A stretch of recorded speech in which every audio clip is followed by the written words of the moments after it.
and myself and the other designers have to do is make sure that what we can produce is dynamic, right? And so one thing that I've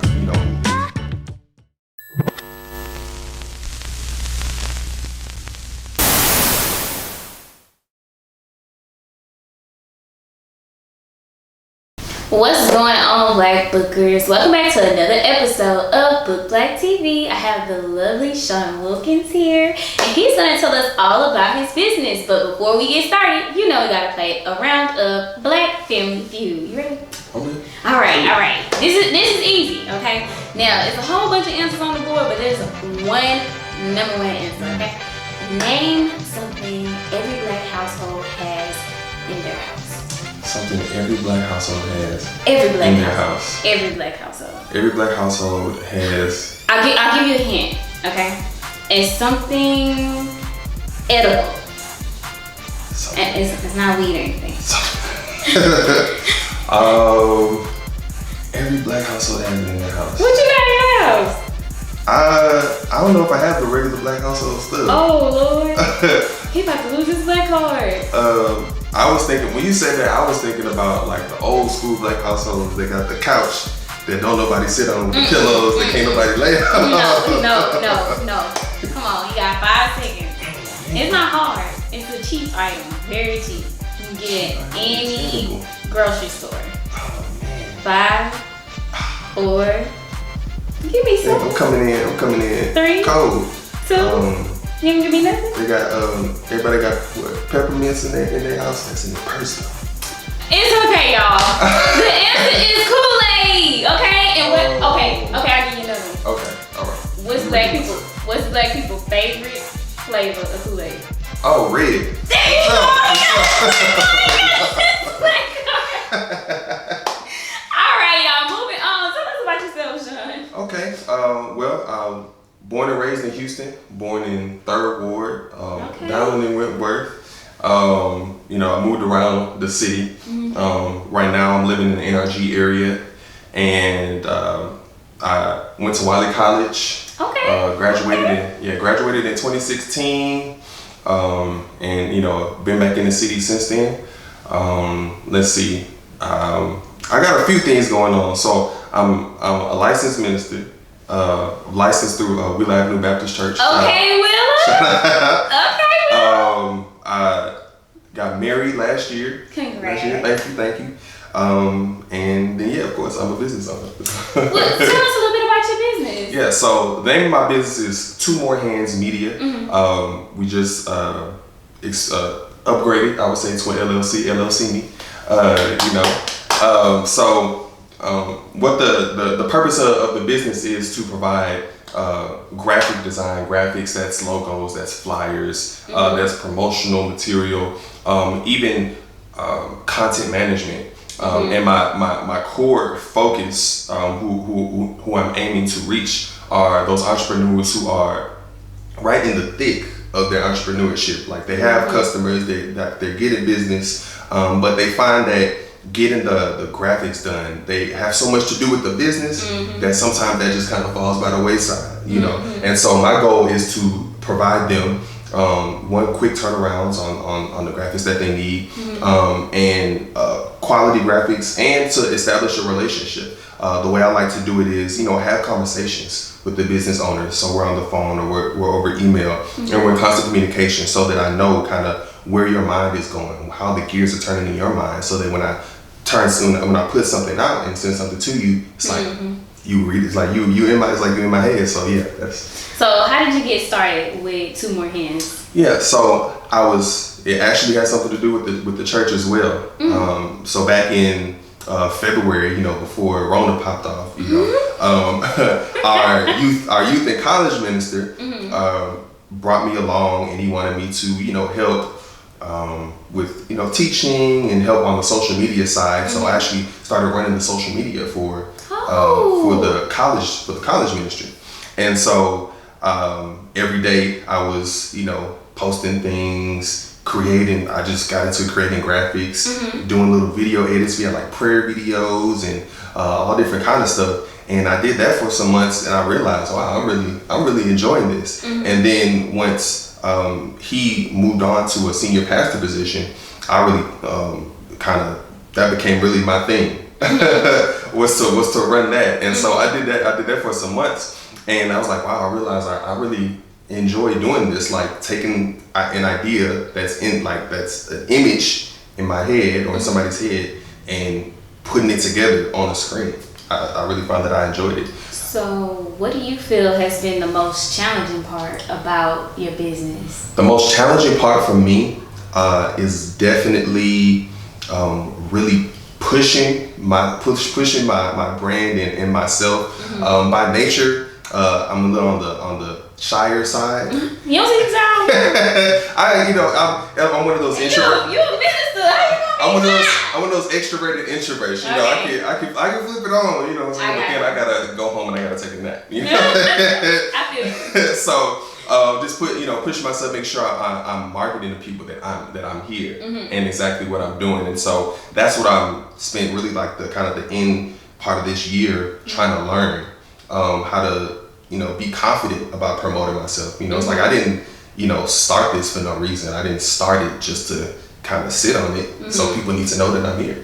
So. I feel that. Do you feel like you have to constantly compete with a lot of other people into marketing, or like for instance Canva, because Canva is very useful, and a lot of people think like, oh, I could just do it myself, and I know like me, sometimes we don't have the funds to hire a marketing or content manager. And so like, how do you feel about, like, do you feel like you get a lot of customers who feel like they can do it on their own, or they were trying to do it on their own and now you had to take over and show them the ropes, or how does that? So yeah, I've seen a combination of things. I've seen, it's a range of people, from people who just say, this is not my area, I need somebody to do it. And they called on me. And I have people who know about Canva, of course. And so Canva does, afford, I think, the everyday person a lot of the kind of the basic things that you need to put something together, put it on your page, and post about it. But then also, I have people, that are into Fiverr. There's the whole like the Fiverr. I cannot get with the Fiverr. Like, I have the app. I just don't trust them people on Fiverr. It's not, people say good things about it. I just would rather somebody that I know. You know what I'm saying? I like to see people's work ethics. I kind of like to get a feel for their vibe, their energy, to see if it's somebody I actually want to work with. Yeah. I just can't. And also on Fiverr, there's sometimes a huge language barrier. And so, I know. Yeah. So I'm happy that you're here to share with everybody about your business, because I see a lot of people that can use your help. And the thing with Canva, yes, the thing with Canva is, we come across thousands of businesses on our platform, and they all content look exactly the same. So how do you, as a content creator, break out of that shell of like having the same type of designs and like pushing yourself to get creative with other people? Like, how do you brainstorm your creativity? Like, how does it work? Yeah, so with that wave of people who are getting on Canva and have access to it and are using it, I think what I and myself and even the other designers have to do is make sure that what we can produce is dynamic, right? And so one thing that I've moved into is definitely Photoshop, the Adobe stuff, because that's totally different, right? Because for one, the everyday person, it's so many moving parts in there that they're probably not gonna spend much time on it, or if they do, they have to spend too much time on it, and they got stuff that they need to do. So what that enables me to do is to provide more dynamic designs, right? I can have a design that layers a business owner, with a background, a picture of them working their business, and add some, splashes of color and different things like that. Also it enables you to have depth, so even a kind of a semi 3D look, and so that's. I can't do all that in Canva. Exactly. Get some words.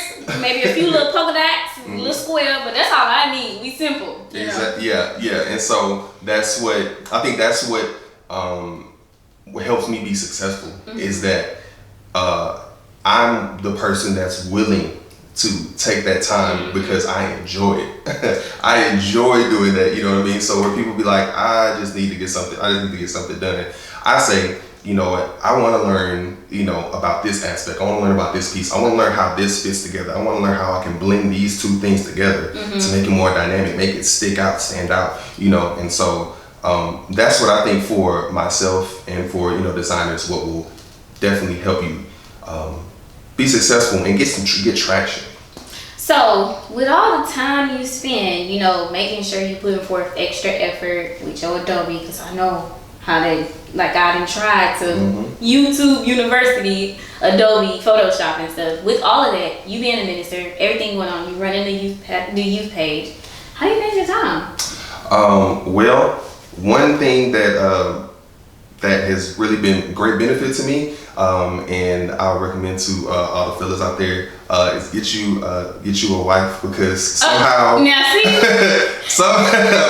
but look, before we met, look, I was just running my time. However, I was up all times at night. I was doing doing this and that. And we have a schedule. We work on a calendar, and so I know exactly what's coming up at pretty much every point of the day. I know what's coming up, and so I know at what point I can, get away, kind of sequester myself to, just work on the craft, work on making myself better, work on somebody's project or something like that. So, the calendar, Google Calendar, has saved my life. We got the Amazon Echo, so you can put reminders on it. And so just get it on a schedule, even if sometimes I have to break away or move something around, at least I know what to reference. Got you. So what kind of advice would you give somebody looking to get into content management, social media marketing, digital marketing? What would you say, if they're trying to start their business from the ground up? Do you have any words of encouragement, any advice for them? Yeah, I would say a few things. The one would be to give yourself grace. I think that, if anybody's starting, especially this year, but, maybe even next year, we don't know how it's going to go.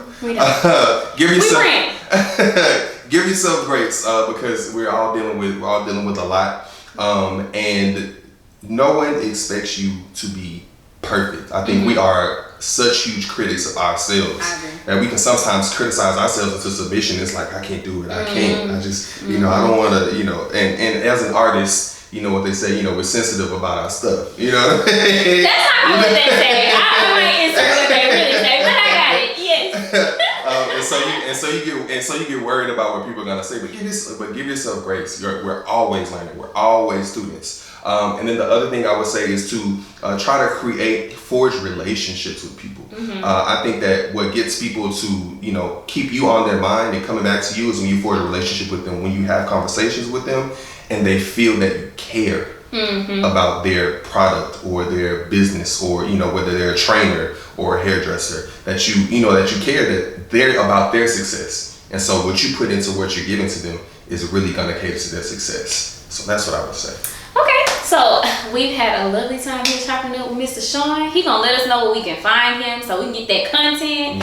Where you located at? On social media, your email, phone number. Let us know where we can. Okay, yeah. So Instagram, 2 More Hands Media. Facebook, 2 More Hands. And I have my portfolio up.